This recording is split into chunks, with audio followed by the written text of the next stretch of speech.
Assalamualaikum warahmatullahi wabarakatuh. Baiklah, hari ini kita akan belajar tentang ukuran panggul. Kemarin kita sudah belajar tentang bagian-bagian panggul. Mari disimak videonya. Fungsi umum panggul wanita. Terdapat dua bagian keras dan bagian lunak panggul. Bagian keras panggul wanita terdiri dari panggul besar atau pelvis mayor yang berfungsi untuk menyangga isi abdomen. Oke, Ibu ulang. Panggul keras panggul wanita terdiri dari panggul besar atau pelvis mayor. Batasannya adalah bagian tulang usus yang menonjol ke dalam.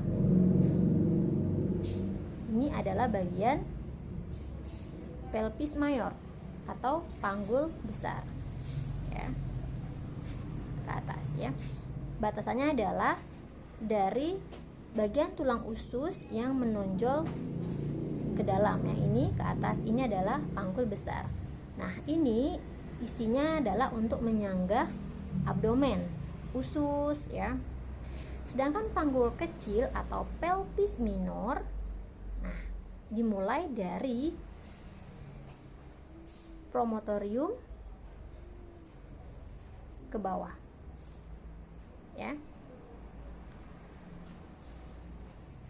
membentuk jalan lahir dan tempat alat genitalia. Nah, saat ini kita fokus dengan pelvis minor, ya, atau panggul kecil. Oke. Nah, ciri khas panggul kecil itu terdapat 4 bidang, ya. Panggul kecil atau pelvis mayor, dari ciri khasnya terdapat 4 bidang. Yang pertama adalah pintu atas panggul. Apa sih pintu atas panggul? Nah, pintu atas panggul wanita itu bentuknya oval dengan panjang ke samping dan dibatasi oleh promotorium. Oke, bentuknya oval, panjang ke samping, dibatasi oleh promotorium. Mempunyai 2 sayap, os sacrum. Kemudian linea terminalis kanan dan linea terminalis kiri. Dan ramus superior oasis pubis kanan dan kiri. Ramus superior oasis pubis kanan dan kiri. Ramus superior oasis pubis kanan dan kiri apa sih? Jadi tangkai tulang kemaluan yang berhubungan dengan tulang usus besar. Jadi tangkai tulang kemaluan yang berhubungan dengan tangkai tulang usus, ya. Nah, itu disebut dengan ramus superior oasis pubis, ya. Oke, itu adalah pintu atas panggul, ya. Kemudian terdiri dari bidang luas panggul. Nah, bidang luas panggul wanita membentang antara pertengahan simfisis pubis, ya, pertengahan simfisis pubis menuju tulang belakang atau os sacrum, menuju tulang belakang atau os sacrum. Ini bagian terluas dari panggul, ya. Dari bagian terluas dari panggul. Oke. Yang ketiga adalah bidang sempit panggul. Bidang sempit panggul merupakan ukuran terkecil dari panggul. Dimulai dari tepi bawah simfisis, ini simfisis sampai dengan spina ischiadica, tepi bawah simfisis sampai spina ischiadica, ya. Ini adalah bidang sempit panggul. Oke.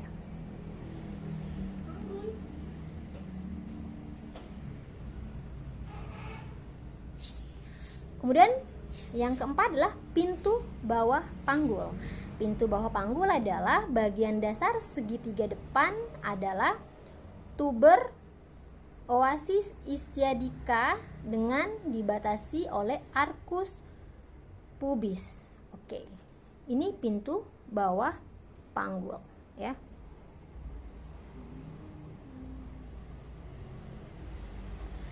Baiklah.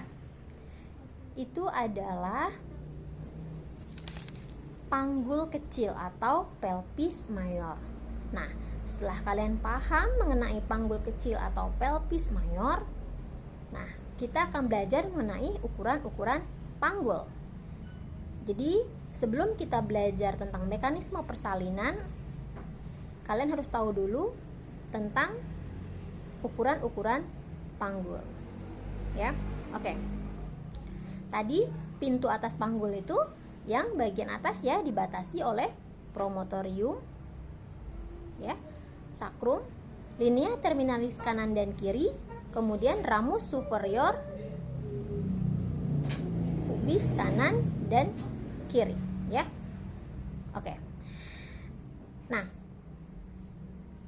pintu atas panggul itu ya punya tiga ukuran penting,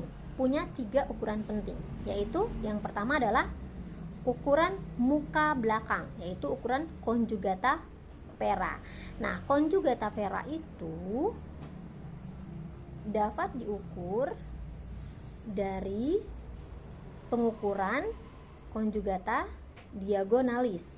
Nah, cara ngukurnya adalah dari simpisis ya ke promotorium ya, dari simpisis ke promotorium itu conjugata diagonalis. Nah, ini tujuannya adalah mengukur conjugata diagonalis, salah satunya adalah untuk menentukan conjugata vera. Nah, ukuran conjugata diagonalis ini ya, ukuran conjugata diagonalis ini kurang lebih 12,5 sampai 13 cm. Nah, untuk menentukan conjugata vera, conjugata diagonalis dikurangi 1,5 ya.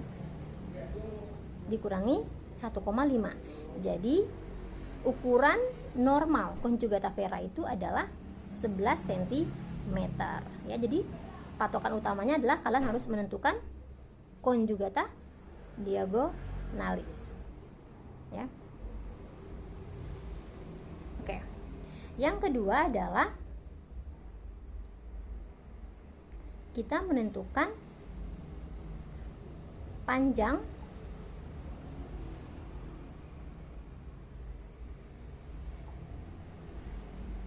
ukuran lintang atau diameter transversa. Jadi ukuran lintang berarti melintang ya, memanjang. Memanjang dari tulang usus yang menonjol ini kiri dan kanan itu panjangnya harus 13 meter. Nah, ini namanya diameter transversa. Ya. Diameter transversa. Kemudian yang ketiga adalah kita mengukur diameter oblik. Berarti serong ya. Diameter oblik itu serong. Dimulai dari articulatio sacroiliaca, ya, ke tuberculum ya. Ini ya.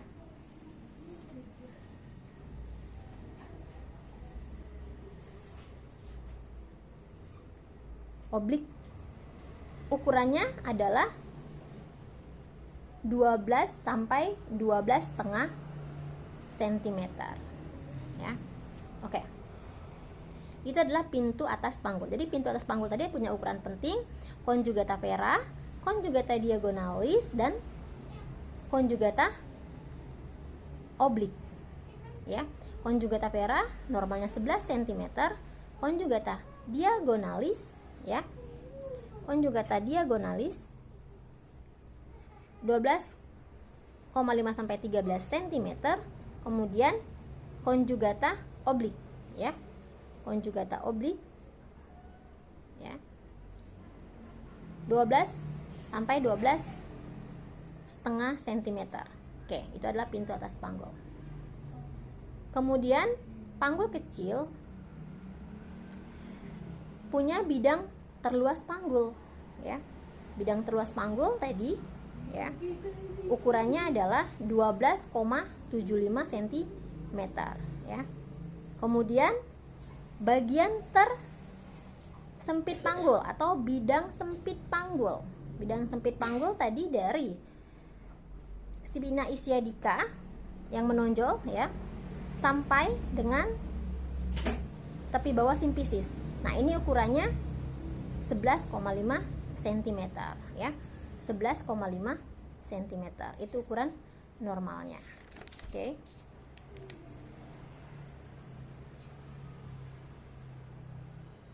Kemudian pintu bawah panggul ya. Pintu bawah panggul ada ukuran muka, ada ukuran belakang. Ukuran muka dari tepi bawah simfisis menuju tulang kelangkang. Tepi bawah simfisis menuju tulang kelangkang. Ini tulang kelangkang ya. Tepi bawah simfisis menuju tulang kelangkang jaraknya 11,5 cm. Jarak lintangnya dari tuber oasis ischiadica kanan dan kiri ya 10,5 cm ya. Oke. Jadi, seorang perempuan bisa dikatakan panggulnya sempit kalau ketika kita melakukan pemeriksaan dalam promotorium ini terabah. Berarti panggulnya sempit ya. Kalau promotorium ini tidak terabah, berarti dia luas, panggulnya tidak sempit ya. Itu saja dari Ibu, mudah-mudahan kalian mengerti. Assalamualaikum warahmatullahi wabarakatuh.